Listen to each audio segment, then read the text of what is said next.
আসসালামু আলাইকুম everyone. Daily ব্লগের পক্ষ থেকে সবাইকে জানাচ্ছি আন্তরিকভাবে শুভেচ্ছা ও স্বাগতম। আজকে মজাদার একটি রেসিপি নিয়ে তোমাদের মাঝে হাজির হলাম। আজকে তোমাদের সাথে শেয়ার করব চট্টগ্রামের ঐতিহ্যবাহী একটি রান্না, সেটা হচ্ছে কালো ভুনা। এই গরুর মাংসের কালো ভুনা আমার মনে হয় না এমন কোনো মানুষ আছে যে পছন্দ করে না। আজকে কিভাবে ঝটপট তোমরা এই রেসিপিটি রান্না করে বাসায় খেতে পারবে সেই ভিডিওটি তোমাদের সাথে শেয়ার করব। চলো চলে যাই আমাদের মূল ভিডিওতে। এখানে আমি একটি ব্লেন্ডারে জগ নিয়ে নিয়েছি, তার মধ্যে আমি 5টি লং দিয়ে দিয়েছি অর্ধেকটা জয়ত্রী। তারপর দিয়ে দিব 1 চামচ কাঁচা জিরা। কালারটা সুন্দর আসার জন্য দিয়ে দেব 1 চামচ কালো জিরা। সবগুলো উপকরণ এখন আমি ব্লেন্ডার করে নেব। এখানে আমি 1 কেজির মতো গরুর মাংস নিয়ে নিয়েছি, হাড় চবড়ি সহ। দিয়ে দিব 1 চামচ আদা রসুন বাটা আর 1 চামচ সজে গুঁড়া। দিয়ে দিব 1 চামচ ভাজা জিরার গুঁড়ো আর দিব 1.5 চামচের মতো লাল মরিচের গুঁড়ো। তারপর আমি এখানে 3টি এলাচ দিয়ে দিচ্ছি 3টি তেজপাতা। তারপর আমি এখানে দিব এলাচ আর দারচিনির মিশ্রণ বাটা। দিয়ে দিব স্বাদমতো লবণ। তারপর এখানে আমি আগে থেকে যেই মশলাটা গুঁড়ো করেছি সেটা আমি এখানে 2 চামচের মতো দিয়ে দিলাম। তারপর আমি এখানে অ্যাড করব হাফ কাপ পেঁয়াজ বাটা। তারপরে দিব হাফ চামচের মতো চিনি। খাঁটি সরিষার তেল আমি এখানে অ্যাড করলাম 1 চামচের মতো। আর দিয়ে দিব 1 চামচ সয়া সস। তারপর আমার একটা মিক্স মশলা আমি এখানে দিলাম হাফ চা চামচ। তারপর আমি কালো গোলমরিচের গুঁড়ো দিয়ে দিব 1 চামচের মতো। সবগুলো উপকরণ এখন আমি ভালোভাবে মেখে নেব। মাখানো হয়ে গেলে আমি জাস্ট হাফ কাপ পানি দিয়ে দিব। তারপর আবার ভালোভাবে মাখিয়ে নেব। এখন আমি চুলাতে ভালোভাবে নেড়েচেড়ে ঢাকনা দিয়ে রান্না করব 10 মিনিট। 10 মিনিট পর আমি একটু নেড়েচেড়ে দিব, কারণ এখানে আমি পানি ব্যবহার করেছি খুব কম আর তেলের পরিমাণটাও ছিল খুবই অল্প।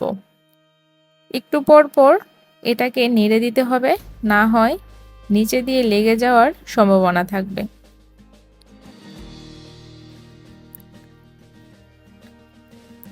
আমি 10 মিনিট পর পর এটাকে ঘুরিয়ে ভালোভাবে নেড়ে দিচ্ছিলাম।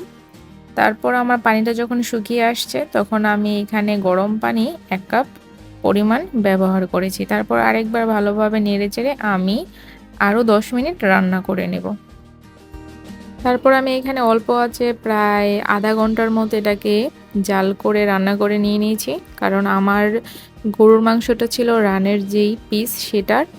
তোমরা অবশ্যই চেষ্টা করবে ভালো কোয়ালিটির গরুর মাংস নিয়ে রান্না করার। আমি এখানে ফ্লেভারের জন্য 4টি কাঁচামরিচ দিয়ে দিলাম। অবশেষে আমার রান্নাটা কমপ্লিট। এখানে জল শুকিয়ে গিয়েছে এবং ওপরে তেল ভাসছে। এই পর্যায়ে আমি এটাকে এক সাইডে রেখে এখন আমি এটাকে ভেজে নেওয়ার জন্য এখানে 1 কাপ সরিষার তেল দিয়ে দিলাম। তারপর আমি এখানে দেব 1 চামচের মতো আদা কুচি আর দিয়ে দিব এখানে 1 চামচ রসুন কুচি। আমি একদম মিহি করা আমি প্রায় 2.5 কাপের মতো পেঁয়াজ কুচি নিয়ে নিয়েছি। অবশ্যই এটাকে ভাজা বলো বা বাগার বলো যেটাই বলো, এটাকে দেওয়ার জন্য অবশ্যই সরিষার তেলটা ব্যবহার করলে ভালো একটা ফ্লেভার আসবে। অবশ্যই পেঁয়াজগুলো মিহি কুচি করে কেটে নিতে হবে বেরেস্তা করার জন্য। এখন আমি এই পর্যায়ে 4টি শুকনো মরিচ দিয়ে দিলাম। ভালোভাবে আমি ভেজে নেব এবং পেঁয়াজের যে বেরেস্তা সেটা তৈরি করে নেব। এখানে আমার ভাজা হয়ে গেছে, আমি একটু কাছে থেকে দেখাই দিচ্ছি।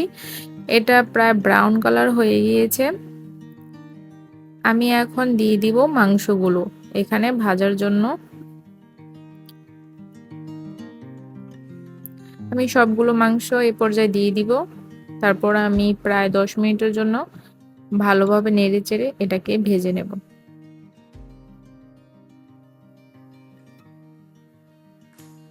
তারপর আমি যে কড়াইতে মাংসটা রেখেছিলাম সেটা একটু ধুয়ে আমি 1 কাপ পরিমাণের পানি অ্যাড করে দেব। এর বেশি দেওয়া যাবে না। এখন একটু নেড়ে চেড়ে আমি 5 মিনিটের মতো জাল করে নেব। আমার এটা পানি শুকিয়ে গিয়েছে, এখন আমি ঠান্ডা করে পরিবেশন করে নেব। মজাদার গরুর মাংসের কালো ভুনা। আমি চেষ্টা করেছি এটাকে ঝটপট রান্না করে তোমাদের সাথে শেয়ার করার জন্য। তোমাদের যদি আমার ভিডিওটি ভালো লেগে থাকে, আমার ভিডিওতে একটা লাইক করে দিও, চ্যানেলটিকে সাবস্ক্রাইব করে দিয়ে পাশে থাকা বেল আইকনটাও ক্লিক করে দিও। এই কালো ভুনা তোমরা রুটি, পরোটা বা ভাতের সাথে খেতে পারো। আমি যেভাবে রান্না করেছি তোমরা একবার হলো বাসায় রান্না করে দেখো এটার টেস্ট কতটা মজার। আজকে এ পর্যন্তই। নতুন একটা ভিডিও নিয়ে খুব শীঘ্রই তোমাদের মাঝে হাজির হব। ততক্ষণ পর্যন্ত তোমরা ভালো থেকো, সুস্থ থেকো। আল্লাহ হাফিজ।